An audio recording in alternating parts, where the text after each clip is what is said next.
দেখো আজকের ওয়েদারটা দেখো, সকাল থেকেই বৃষ্টি হয়ে যাচ্ছে, কোনো থামার নাম নেই। তো আমি এর মধ্যে জামা কাপড় কেচেছি, জামা কাপড়গুলোকে এখন তো ছাদে মেলার উপায় নেই, তো ঘরের জানলার থেকে মেলে দিয়েছি। জল ঝরে গেলে ঘরে মেলে দেবো, হাওয়াতে শুকিয়ে যাবে। আর এইদিকে দুই মেয়ে খাটে বসে খেলা করছে, যেহেতু এখন দুপুরবেলা ঘুমানোর সময়, তো ছোটো মেয়ে ঠোঁট ফুলিয়ে কাঁদছে আমার কাছে আসবে বলে, আর বড় মেয়ে ললিপপ দিয়ে ভুলিয়ে রাখছে। একটু একটু করে আবার বনুকে ললিপপটা খাওয়াচ্ছে।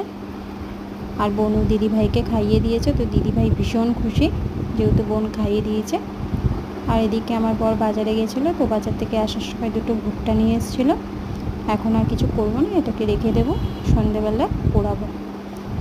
তো রাস্তায় দেখো জল, পুরো জলে জল হয়ে গেছে, বৃষ্টি আর থামবে না। ওকে বাই, আমরা যাই ঘুমাবো।